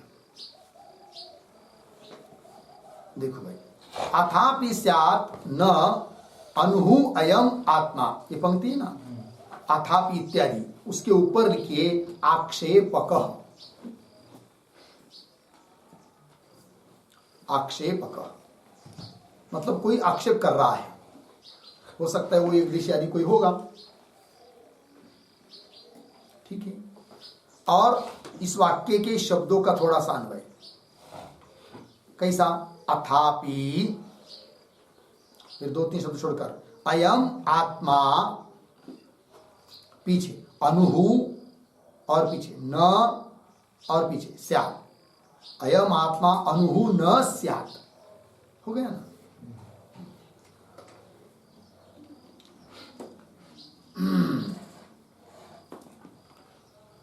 ये जो पंक्ति है अथापि, उसके पूर्व में एक छोटा वाक्य लिखिए, चोद्यम विवृणोति, चोद्यम विवृणोति अथापि इति। चोद्य अर्थ प्रश्न, अर्थात आक्षेप, आक्षेप का विवरण कर रहे हैं, जो कि सूत्र के पूर्वार्ध में। क्या करें? अथापि, अथापि मतलब, अथापि शब्द का अर्थ लिखिए, अथापि बराबर उक्त हेतुभिः, उक्त हेतुभिः आत्मनः अणुत्वे, आत्मनः अणुत्वे दृष्टे अपि, दृष्टे अपि, ठीक है। देखो भाई अर्थ, ऊपर जो 19 और 20 सूत्रों के द्वारा आत्मा में अणुत्व सिद्ध करने के लिए हेतु दिए गए हैं अनुवादी के द्वारा, उन हेतुओं के द्वारा आत्मा में अणुत्व दिखाई देने पर भी अयम आत्मा अनु न स्यात्। आक्षेपकर्ता बोल रहा है कि यह आत्मा अनु नहीं हो सकता है। तो बोलेंगे कैस कैस क्यों? वही करे आगे, कस्मात। कस्मात के ऊपर लिखिए अनुवादी। अनुवादी पूछ रहा है आक्षेपकर्ता को। कस्मात शब्द आया ना, उसके ऊपर लिखिए अनुवादी। कस्मात तो उत्तर दे रहा है आक्षेपकर्ता, अतच्छ्रुते है। तो ये जो अतच्छ्रुते है ना, उसके ऊपर लिखिए आक्षेपक। आक्षेपकर्ता ही तो दे रहा है, ठीक है। अतच्छ्रुते प्रतीक है, उसका अर्थ कर रहे भक्त आगे, अनुत्व विपरीत परिमाण श्रवणात् इत्यर्थ। अनुत्व से विपरीत परिमाण, महापरिमाण, विभुत्व परिमाण, वो श्रुति बता रही है। इसलिए अयम आत्मा अनु न स्यात्, यह आत्मा अनु नहीं है, आक्षेपकर्ता बोल रहा है, ठीक। तो बोलेंगे कौन वो श्रुति है जो कि अनुत्व से विपरीत परिमाण बता रही है? तो श्रुति दे रहे हैं, क्या है वो? स वा एष महान अज आत्मा य अयम विज्ञानमय प्राणेषु, ठीक है ना। वह यह महान, महान मतलब विभु हुआ, अज आत्मा कि जो यह कौन है? वो जो यह प्राणेषु विज्ञानमय, प्राणों के भीतर विज्ञानमय है, अर्थात जीव। तो जीव के बारे में बता रही है कि नहीं? क्या बता रही श्रुति? महान बता रही है, अर्थात जीव अनु नहीं हो सकता, यह आक्षेपकर्ता बोल रहा है, ठीक।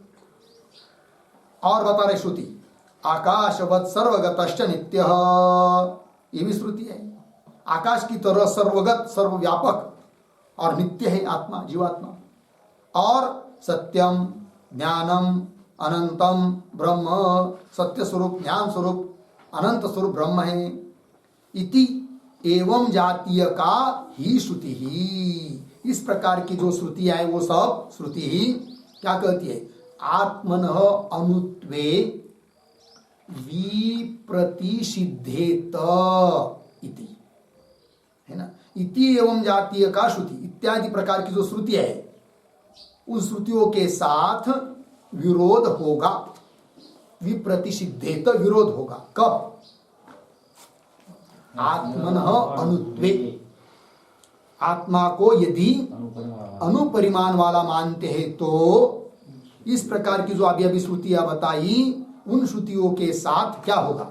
विरोध होगा। अश्रुतियों के साथ विरोध मानना उचित नहीं है। अतः श्रुति के साथ विरोध न हो, इसलिए आत्मा को अनुपरिमाण वाला मत मानो, अर्थात महान मानो, व्यापक मानो। यह आक्षेपकर्ता बोल रहा है, ठीक है ना।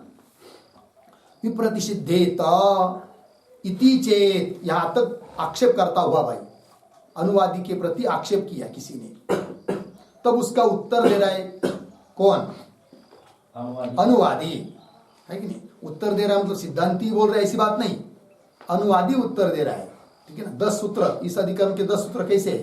पूर्व पक्षी के है, वही करे न एष दोष। तो न एष दोष, इसके ऊपर लिखिए अनुवादी, अनुवादी बोल रहा है,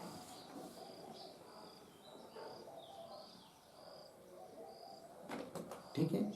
और न एष, न के पूर्व में एक वाक्य लिखते हैं अवतरण के रूप में, लिखेंगे पूर्वोक्त हेतु ही, पूर्वोक्त हेतु ही जीवस्य अनुत्व सिद्धेः, जीवस्य अनुत्व सिद्धेः महापरिमाण श्रवणम, महापरिमाण श्रवणम परमात्म विषयम, परमात्म विषयम इति आह नैष इति, इति आह नैष इति, ठीक है। देखो भाई, तो पूर्वोक्त हेतु भी अनुवादी बोल रहा है, जो हमने पूर्व में हेतु दिए है 19-20 सूत्र के द्वारा। तो पूर्वोक्त हेतु भी जीव से अनुत्व सिद्धि, जीव में अनुत्व की सिद्धि हो चुकी है, और अनुत्व सिद्धि हो जाने के कारण अनु ही जीव है, अनुपरिमाण वाला ही है। फिर बोलेंगे महापरिमाण श्रवण, उसका क्या करेंगे? तब वो बोल रहा है महापरिमाण श्रवणम, अर्थात जिन श्रुति में महापरिमाण बताया है वह परमात्मा विषय है, वो परमात्मा के बारे में बताया है, न कि जीव के बारे में। ऐसा बोल रहा है अनुवादी, वही कह रहा है न एष दोष, यह भी कोई दोष नहीं है। तो बोलेंगे कस्मात, क्यों दोष नहीं है? तो कस्मात के ऊपर लिखिए आक्षेपक, आक्षेप करने वाला पूछ रहा है अनुवादी को, कस्मात। तब उत्तर दे रहा है अनुवादी इतराधिकारात, इतराधिकारात के ऊपर लिखे अनुवादी, अनुवादी उत्तर दे रहा है। इतराधिकारात प्रतीक है, सूत्रस्थ पद है। इतराधिकारात का अर्थ लिखिए ब्रह्म प्रकरणात्, एक शब्द में इतराधिकारात मतलब ब्रह्म प्रकरणात्। इतर मतलब जीव से भिन्न इतर ब्रह्म, अधिकार मतलब प्रकरण, ब्रह्म का प्रकरण है, क्योंकि सभी उपनिषद किसका प्रकरण है? ब्रह्म का ही तो प्रकरण है, ठीक है ना। इतराधिकारात का अर्थ ब्रह्म प्रकरणात्। आगे चलिए, परस्य ही आत्मनः प्रक्रियायाम एषा परिमाणांतर श्रुति ही, ठीक है ना। देखो भाई,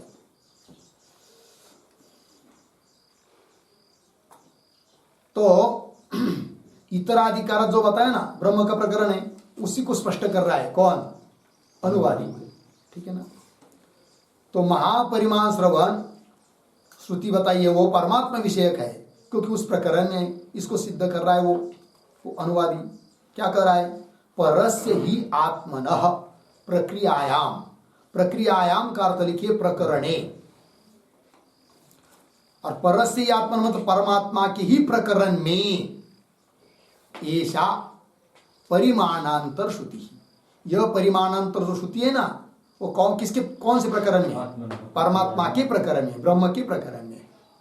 अतः उसका विषय परमात्मा है, जीव नहीं है। परस्य आत्मन प्रक्रिया में ऐसा परिमाणांतर श्रुति ही। परिमाणांतर श्रुति मतलब जीव का परिमाण क्या बता रहा है अनुवादी? अनुपरिमाण। और परिमाणांतर मतलब अनुपरिमाण से भिन्न परिमाण, अर्थात विभू परिमाण। और विभू परिमाण को बताने वाली श्रुति किस प्रकरण में है? परस्य आत्मनः प्रक्रियायाम, ठीक है ना। तो परस्य ही आत्मनः प्रक्रियायाम ऐसा परिमाणांतर श्रुति ही,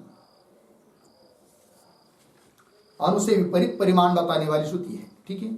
आगे, परस्य एव आत्मनः प्राधान्येन वेदांतेषु वेदितव्यत्वेन प्रकृतत्वात्, ठीक है ना। देखो भाई, परस्य एव आत्मनः, परस्य एव आत्मनः मतलब परमात्मा, परस्य विशेषण है ना, इसलिए परमात्मा अर्थ करना है आत्मनः शब्द का। तो परस्य एव आत्मनः मतलब परमात्मनः, परमात्मा का ही प्राधान्येन मुख्य रूप से वेदांतेषु, वेदांतों में, उपनिषदों में वेदितव्यत्वेन प्रकृतत्वात्, परमात्मा ही मुख्य रूप से वेदांतों में, उपनिषदों में वेदितव्य के रूप में, जानने योग्य के रूप में प्रकृत है, प्रस्तुत है। अतः परिमाणांतर श्रुति किस विषयक है? परमात्मा विषयक है, जीव विषयक नहीं है, ठीक है ना। और बता रहे विरजः परः आकाशात्, इतने वाक्य को उद्धरण चिन्ह में लीजिए। विरजः परः आकाशात्, क्योंकि श्रुति है। बृहदारण्यकोपनिषद 4:4-20,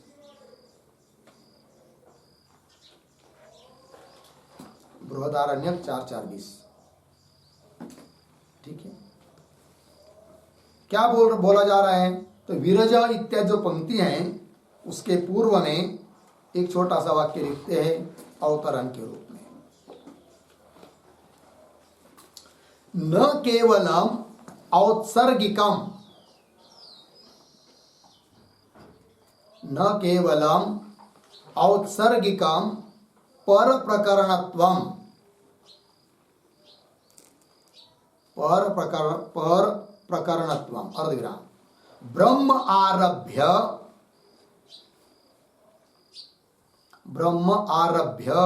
अदिति बलात् अपि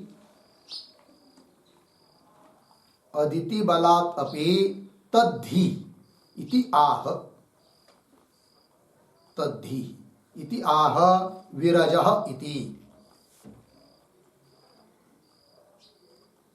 ठीक है, देखो भाई अर्थ। तो भाष्य में अभी अभी पीछे की पंक्ति में जो बात बताई कि परमात्मा ही मुख्य रूप से वेदांतों में जानने योग्य के रूप में प्रस्तुत है, तो औत्सर्गिक नियम हुआ सामान्य कि सभी उपनिषदों का प्रतिपाद्य कौन है? परमात्मा। और उपनिषद में ही ये श्रुति है स वा एष महानज, अतः वो परमात्मा विषयक है। तो सामान्य नियम को लेकर बताया कि वो श्रुति परमात्मा विषयक है।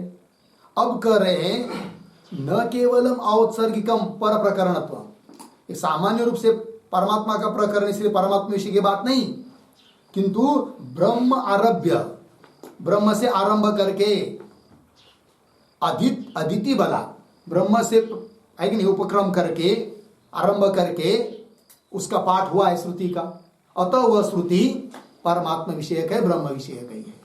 वही कह रहे अदिति बलात् अपि तद्धि, वह श्रुति परमात्मा विषयक ही है। ये बोल रहे विरजः परः आकाशात्, विरजः का अर्थ है निर्दोष,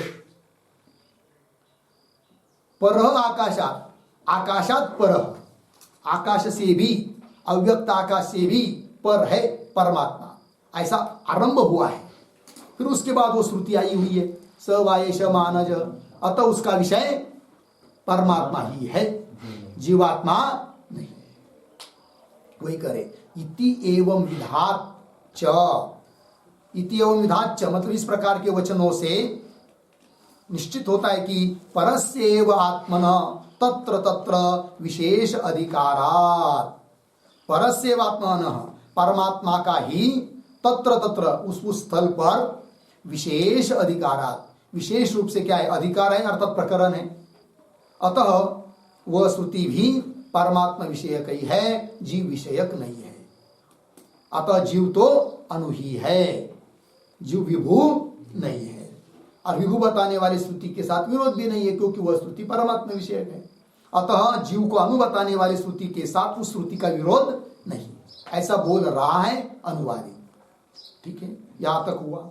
आगे चलिए, ननु य अयम विज्ञानमय प्राणेषु इति शारीरः एव महत्व संबंधित्वेन प्रतिनिर्दिश्यते। ठीक है ना। तो ये जो पंक्ति है ना ननु आदि, उसके ऊपर लिखिए आक्षेपकः।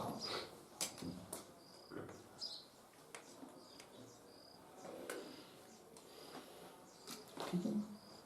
और ननु के पूर्व में एक वाक्य भी लिखते हैं अवतरण के रूप में, छोटा सा लिखेंगे, परमात्म विषयत्वम,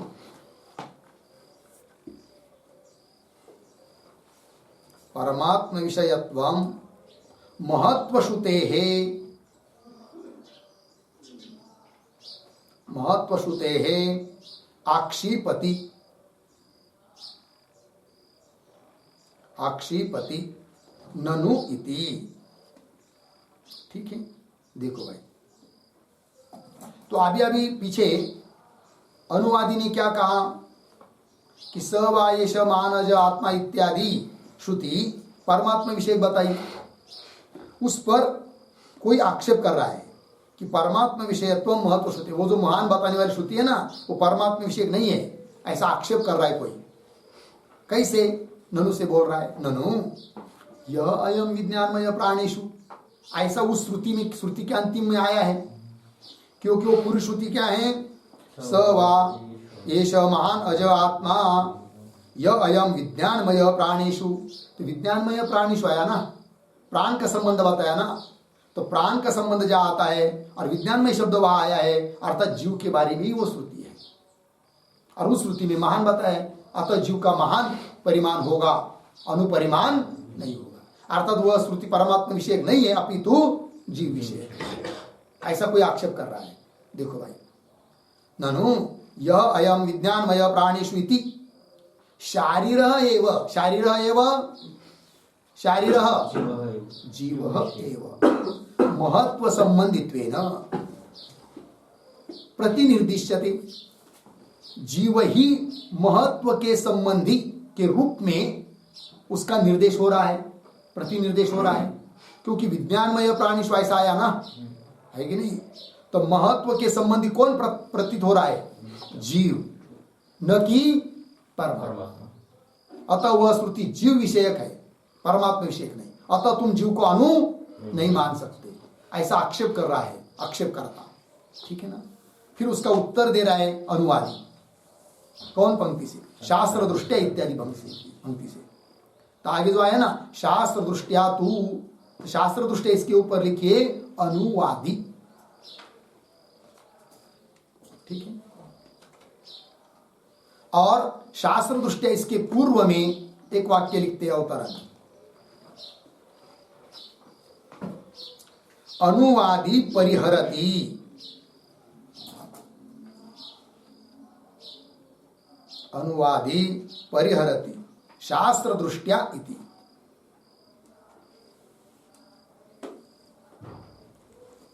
शास्त्र दृष्टिया इति। ठीक है?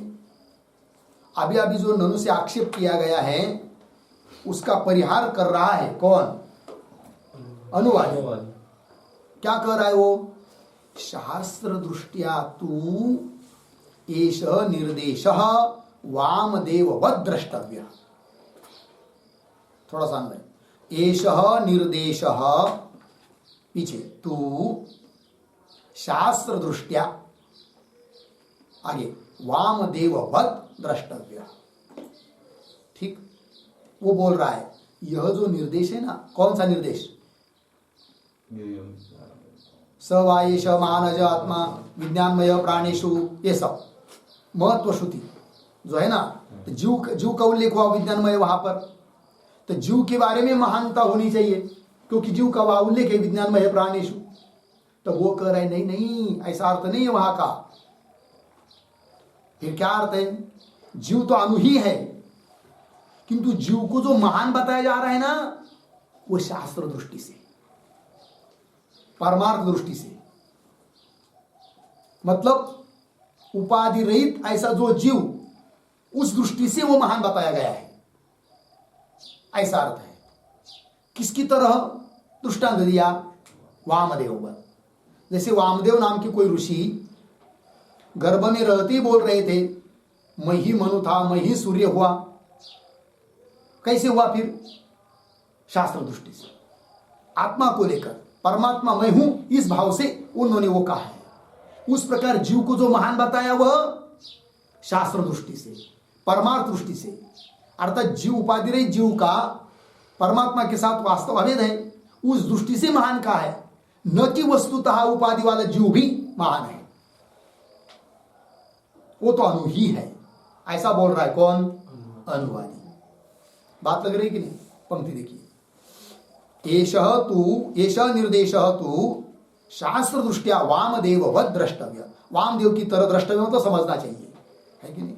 तो वो क्या है, इस पंक्ति पर थोड़ी टिप्पणी लिखते हैं। ये जो पंक्ति हुई ना, शास्त्र दृष्टि इत्यादि, उस पर लिखते एक वाक्य लिखेंगे, अनोहो जीवस्य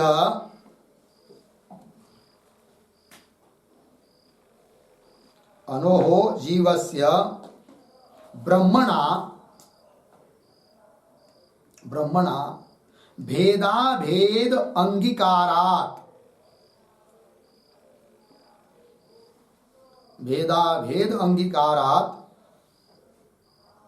फिर प्रतीक शास्त्र दृष्टिया बराबर शास्त्रीय अभेद दृष्टिया, शास्त्रीय अभेद दृष्टिया बराबर परमार्थ अभेद दृष्टिया,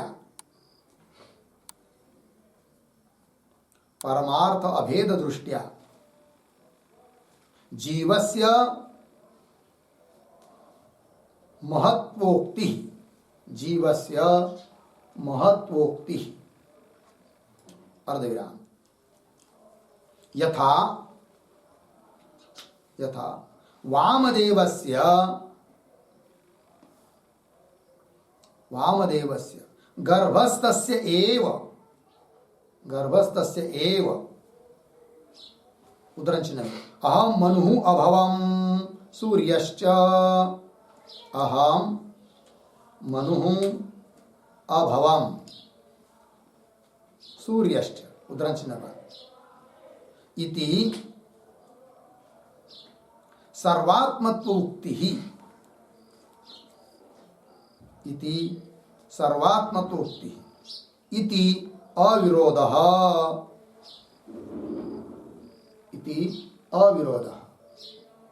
ठीक।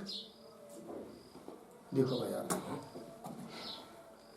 अनोहो जीवस्य जीव तो अनु ही है अनुवादी बोल रहा है अनोहो जीवस्य ब्रह्मणा ब्रह्म के साथ उसका जीव का भेद अभेद अंगीकारा उपाधि को छोड़ेंगे तो अभेद है ब्रह्म के साथ उपाधि को लेकर बोलेंगे तो भेद है ब्रह्म के साथ तो भेद अभेद अंगीकारा फिर वो जो जीव में महान परिमाण बताया है सवायेश महानाजी श्रुति ने वो शास्त्र दृष्टि से है तो शास्त्र दृष्टिया का अर्थ कर रहे हैं शास्त्रीय अभेद दृष्टिया शास्त्रीय जो अभेद दृष्टि है उपाधि को छोड़कर ब्रह्म के साथ अभेद है ना वास्तविक उसको लेकर वो महान बताया जीव को अभेद दृष्टिया अर्थात परमार्थ अभेद दृष्टिया जीवस्य महत्वोक्ति जीव में महानता की उक्ति है जिस प्रकार वामदेव जी गर्भ में रहते ही कहते हैं अहम मनु अभवम मैं मनु था सूर्य था तो वो जैसा उनका कहना आत्मदृष्टि से ब्रह्म दृष्टि से उस प्रकार यहाँ पर भी जीव में जो महानता बताई वह शास्त्र दृष्टि से है न कि वास्तविक जीव महान है किंतु जीव तो अनु ही है ये बोल रहा है इति सर्वात्मत्वोक्ति इति अविरोधाता कोई विरोध नहीं है कि नहीं तो वामदेव से गर्भ में वामदेव में वो आया है ना बात वो पीछे भी एक बार हो चुका है कहा हुआ है हाँ अर्थात ब्रह्म सूत्र के पहला अध्याय पहला पाद 30 नंबर का सूत्र ठीक है ना 1:31 में गया है धन्यवाद सूत्र याद किया इसलिए आगे चलिए शास्त्र दृष्टिया तो एष निर्देश वामदेव द्रष्टव्य लग गया आगे चलिए तस्मात् प्राज्ञ विषयत्वात् परिमाणांतर श्रवणस्य न जीवस्य अनुत्वम विरुध्यते ठीक है थोड़ा सा पदों का अन्वय तस्मात् एक शब्द छोड़कर परिमाणांतर श्रवणस्य पीछे प्राज्ञ विषयत्वात्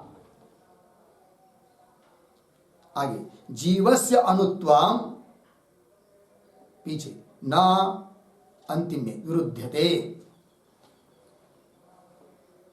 जीवस्य अनुत्वम न विरुध्यते ठीक है दिख रहे तस्मात् इसलिए परिमाणांतर श्रवणस्य परिमाणांतर श्रवण मतलब अनुपरिमाण से विपरीत परिमाण बताने वाली श्रुति सवायेश महानज परिमाणांतर श्रवणस्य अर्थात यह श्रुति का विषय कौन है प्राज्ञ विषयत्व प्राज्ञ शब्द का अर्थ लिखिए यहां पर परमात्मा अर्थात ब्रह्म ब्रह्म विषय को श्रुति है प्राज्ञ विषयत्वात्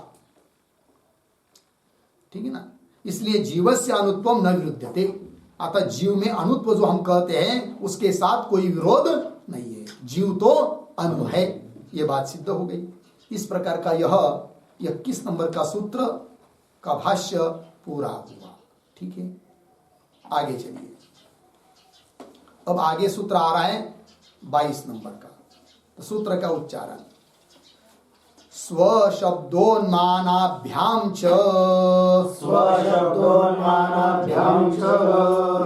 ठीक है चलिए सूत्र का अर्थ पहले लिख लेते हैं बाद में उसका भाष्य लिखेंगे सूत्रावतरणम बराबर एवं उत्क्रांत्यादिशुत्या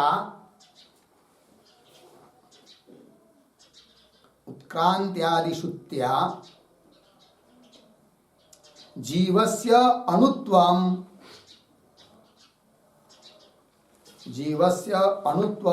अनुमितम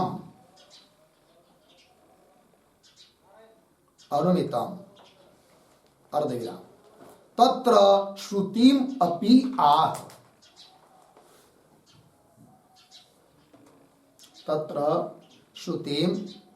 आह स्वशब्द इति। फिर नीचे की पंक्ति में सूत्र स्वशब्दोन्मानाभ्याम च 2-3-22 पदच्छेद स्वशब्दोन्मानाभ्याम च 2 पद का सूत्र है। फिर नीचे पदार्थोक्ति प्रतीक स्वशब्दोन्मानाभ्याम च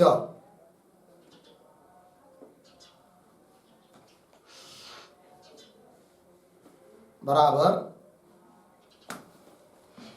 उद्धरण चिन्ह में एष अनुरात्मा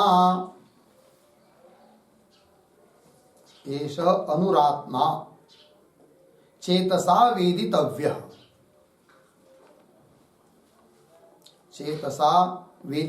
उद्धरण चिन्ह 1 मुंडकोपनिषद 3:1-9 आगे इत्यत्र स्वस्य बराबर अनुत्वस्य वाचकः शब्दः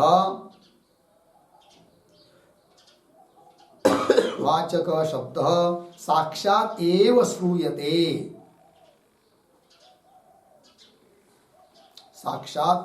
श्रूयते पूर्णविराम तथा च उद्धरण चिन्ह में बालाग्रशतभागस्य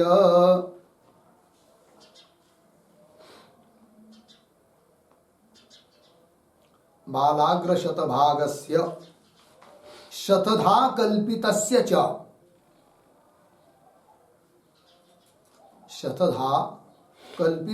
च पूर्णविराम भागो जीवः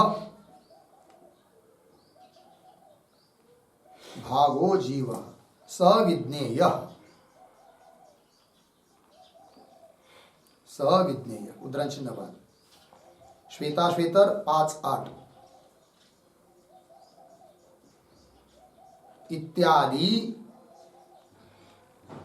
इत्यादि उन्मानम प्रतीक है उन्मानम बराबर उद्धृत्यमानम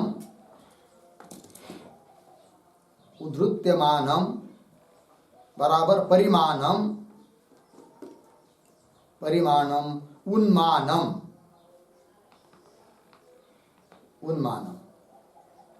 बराबर अत्यंत अल्पत्वम इत्यर्थः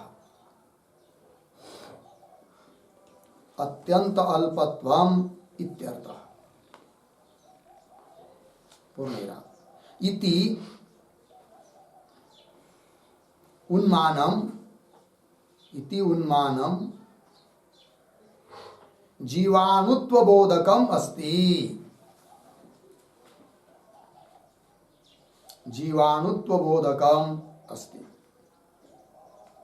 पूर्णविराम अतः ताभ्याम जीवः अणुः एव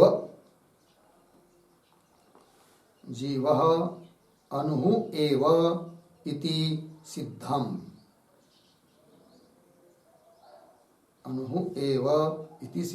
ठीक। देखो भाई अर्थ सूत्रावतरण में लिख रहे हैं एवं अभी तक उत्क्रांति आदि श्रुतियां उत्क्रांति गति आगति बताने वाली श्रुति है, किंतु उस श्रुति में ये तो नहीं लिखा है कि जीव अणु है करके, केवल जीव की उत्क्रांति गति आगति बताइए। उससे हम लोगों ने अनुमान किया कि उत्क्रांति गति आगति उसकी ही हो सकती है जो अणु रहता है, अतः जीव अणु है, यह अनुमित हुआ अभी तक। तो उत्क्रांति आदि श्रुत्या जीवस्य अणुत्वम अनुमितम, अब तत्र श्रुतिम अपि आह, तो जीव अनु है इस बात को बताने वाली साक्षात श्रुति भी है, इस बात को बोल रहे हैं सूत्र के माध्यम से। तो फिर सूत्र आया स्वशब्दोन्मानाभ्याम, दो है इसमें, स्वशब्द और उन्मान, उससे भी सिद्ध होता है कि जीव अनु है। स्वशब्द मतलब साक्षात अनुत्व को बताने वाला शब्द श्रुति है, और उन्मान भी है। तो क्या है वो, कैसा है, तो लिख रहे पदार्थोक्ति में स्वशब्दोन्मानाभ्याम च, स्वशब्द मतलब एष अनुरात्मा, यह आत्मा अनु है, चेतसा वेदितव्य, शुद्ध चित्त से उसको जानना चाहिए। इत्यत्र इस श्रुति में स्वस्य अर्थात अनुत्वस्य वाचकः शब्दः साक्षादेव श्रूयते, अनुत्व को बताने वाला, कथन करने वाला वाचक शब्द साक्षात श्रुति में आया है, अतः जीव अनु है। ये भी एक हेतु हो गया, साक्षात शब्द आया है श्रुति में। और उन्मान भी है, उन्मान क्या है तो बता रहे, तथा च बालाग्र शतभागस्य शतधा कल्पितस्य च भागो जीव सविज्ञेय। ठीक, बालाग्र, बाल कहते केश, जो हमारे होते ना बाल, केश, उस एक बाल लेंगे केश, और उसका कितना टुकड़ा करेंगे, 100 टुकड़ा, कैसा, आड़ा नहीं, उबा खड़ा है कि नहीं, 100 टुकड़े करेंगे। बालाग्र, बाल के अग्र के 100 भाग करेंगे, अब उसका एक टुकड़ा लेंगे 100वां भाग, उसके पुनः 100 करेंगे, तो जो बचेगा इतना है जीव। ये उन्मान बताया। उन्मान मतलब क्या, तो बता तो नहीं सकते इस प्रकार के इतना इतना ही करके, किसी चीज को उठाकर बताया इस प्रकार का परिमाण, उसको कहते उन्मान। तो उदाहरण देकर बताया, बाल का 100 भाग करना, उसका पुनः एक लेना, उसका 100वां करना, इस प्रकार का है परिमाण जिसका, ऐसा है कौन, जीव। तो कैसे बताया फिर, उन्मान, उठाकर लेकर समझाकर बताया कि इस प्रकार का परिमाण, उसको कहते उन्मान। बालाग्र शतभागस्य शतधा कल्पितस्य च, शतधा भागो, इस प्रकार का जो एक भाग वह जीव है, इत्यादि उन्मानम, उन्मानम का अर्थ कर रहे उद्धृत्यमानम, उठाकर किसी उदाहरण को देकर जो परिमाण समझाया जाता है उसको कहते क्या, उन्मान। उद्धृत्यमानम परिमाणम उन्मानम, अर्थात तात्पर्य अत्यंत अल्पत्व, अत्यंत अल्प, कि जो आंख से दिखाई नहीं देता है। इति उन्मानम, ये जो उन्मान है वो भी क्या कहता है, जीवाणुत्व बोधकम, जीव में अनुत्व का बोध कराने वाला है कौन, उन्मान। अतः ताभ्याम, ताभ्याम शब्दोन्मान, हाँ, स्वशब्द उन्मानाभ्याम, अनुत्ववाचक शब्द और उन्मान, इन दोनों के द्वारा सिद्ध होता है क्या, जीव अनु एव इति सिद्धम, जीव अनु है, इस बात की सिद्धि हो जाती है। लग गया जी, बस अब इसका भाष्य आदि कल करेंगे। ओम पूर्णमदः पूर्णमिदं पूर्णात् पूर्णमुदच्यते पूर्णस्य पूर्णमादाय पूर्णमेवा